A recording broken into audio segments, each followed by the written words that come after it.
Hi, I'm Dr. Michael Arloski, and I'm CEO and founder of Real Balance Global Wellness Services and the Wellness Coach Training Institute. I'm a psychologist and a certified wellness practitioner and a professional certified coach. And what I'd like to talk with you about today is wellness coaching, what it really means, and our own particular way of helping people have a real methodology to work with when they do wellness and health coaching with their clients. Wellness and health coaching has grown tremendously. Our company and the Real Balance Company and the Wellness Coach Training Institute has trained thousands of health and wellness coaches all over the world. And what we found is that what people really need is a way of working with people that has a beginning, a middle, and an end. That has a way to work with people that's flexible, that's adapted to the client, that's not preordained but rather is very client-centered, and yet can also have enough direction and enough structure to give the clients the kind of process and structure that they need to really succeed.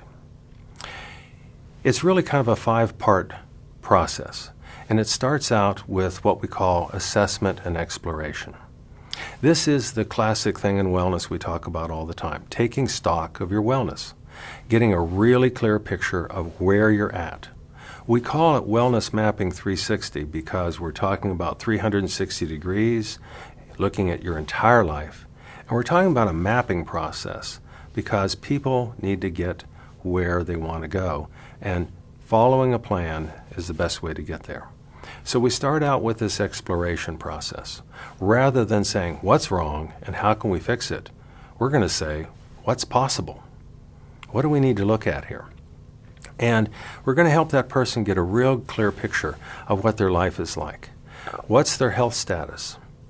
When's the last time they had a physical exam and had blood work done? All of those kinds of things. What are the types of measures that are going to be important for them to understand?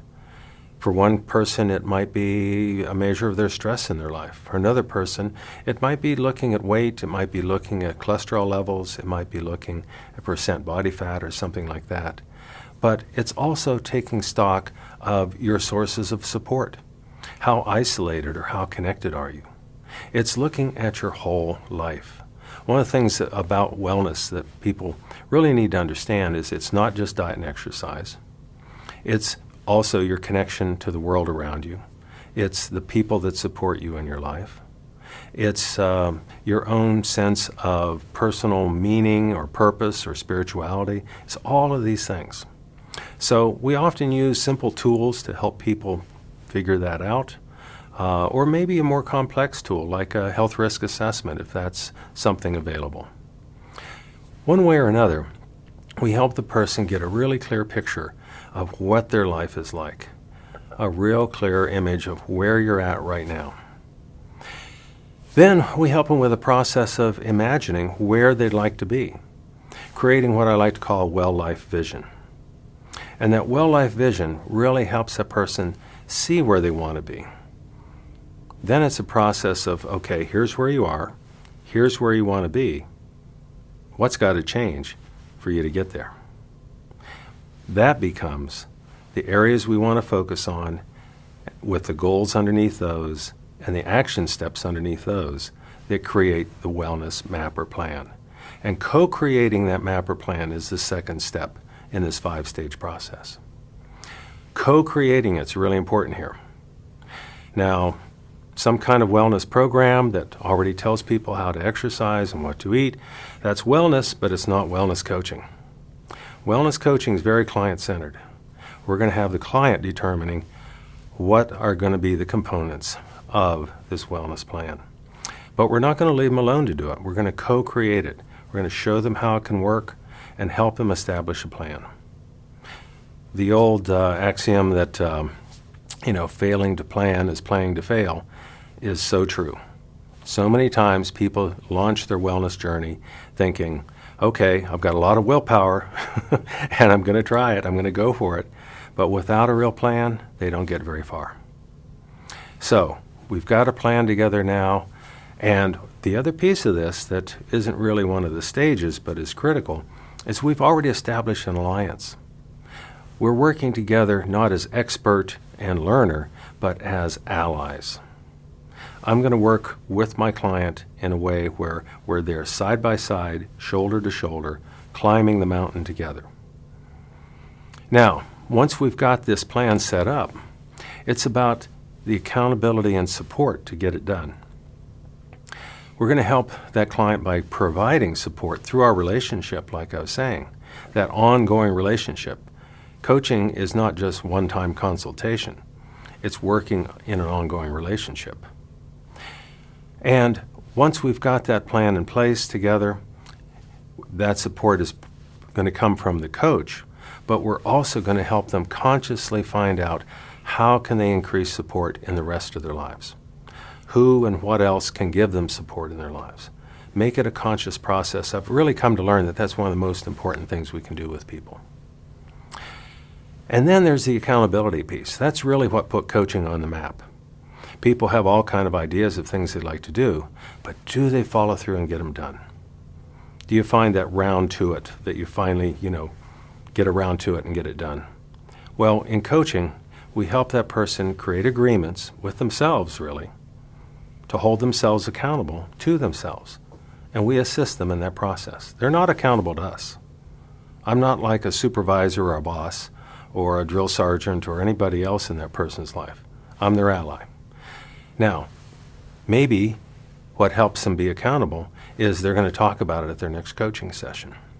Maybe they're going to send me a text message or an email that tells me and tells them, okay, the agreement that we had that I would, keep track of my calories or keep track of my exercise times this week. Maybe they send that to me.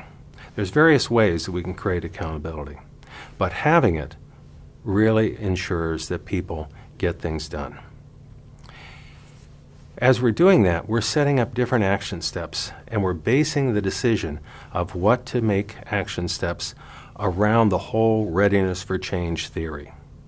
That's a really critical piece of this. Not all coaching acknowledges that, but I think it's really critical that we do. What's the person ready to change? Are they only ready to continue to process and think about it? Are they ready to prepare, find out more information about it? Or are they in the action stage where they're ready to take the action? Then, very importantly, and this is a lot of what coaching's about, is the maintenance stage. How do we maintain the change that's already started? Now, the fourth stage that we talk about is what we call ongoing evaluation.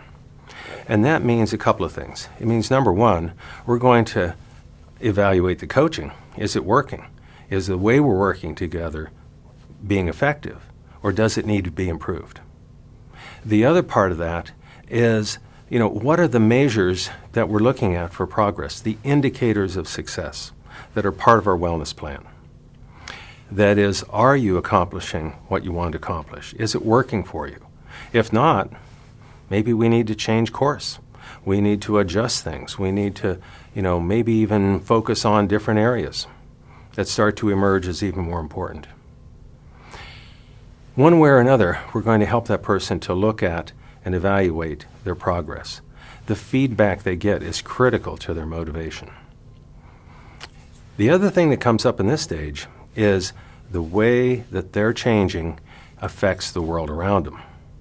And they're going to get support from other people and people cheering them on, and unfortunately, they're often going to get pushback and resistance. We all kind of have unwritten agreements about how we're going to work together, play together, be together, and when people change those, sometimes it doesn't go over so well. So, what kind of barriers come up? External barriers. Maybe the person who's trying to manage their workload at work runs into trouble with the team that they work with because they've always been the one that took the burden of doing all the menial tasks, and now they're setting limits. So now we have to adjust and communicate and help that person to work that out. Or maybe there's internal barriers that come up. People all the time have difficulty giving themselves permission to do self-care. They often think, well, I've got too many other things to do, too many obligations. It's really hard to do that sometimes. Or some other belief system that they've got that gets in the way. In coaching, we can help people process that. We're not going to get into the kind of psychotherapeutic work of healing old wounds. We're going to refer people for that. But we can help them process some of the thinking that gets in the way. Finally, we're going to get to that fifth stage. We've done the assessment and exploration, adequate exploration, not setting goals too quickly. We've done the whole process of creating a wellness map or plan for them to follow. We've co-created that with them. We've done work on accountability and support, and now we've been looking at the reaction of the world to that change, continuing to evaluate how it's going, finally leading to what we like to call clear measurable outcomes. This is based on the indicators of success that we'd set up earlier, and it allows the person to see when they're really succeeding. Did I get there? Did I accomplish what I wanted to accomplish? Somebody can say, I want to improve my sleep. Well, good, that's nice. What do you mean, improve your sleep? What would that look like? That's a question we love to say in coaching, love to ask. What would it look like? Well, it might look like if I got 6 hours of sleep or 7 hours of sleep 5 nights a week, that'd be a huge improvement. So let's set that as the indicator of success. That's what it would look like. So are we getting those results? Those clear measurable outcomes help the coach know that they're doing a good job. They help the client know that they've arrived. And if the coaching is part of a program that's being evaluated by the people that pay for that program, for example, they want to know the group data that says this coaching is effective. And one of the nice things about wellness coaching is we're often measuring really concrete stuff. We're taking a look at percent body fat. We're taking a look at blood pressure points. We're taking a look at A1C scores for a person with diabetes. We're looking at really measurable results, as well as client satisfaction, self-evaluation, and the more intuitive type of subjective evaluations that clients can give us. So that's the process, 360 degrees of beginning, a middle, and an end. Wellness coaching is something that I think when people have a methodology, the health educator, the nurse, the physical therapist, the people that have been working with people for years to help them change their lifestyle, finally have a methodology that can really help them succeed at helping people create lasting lifestyle improvement.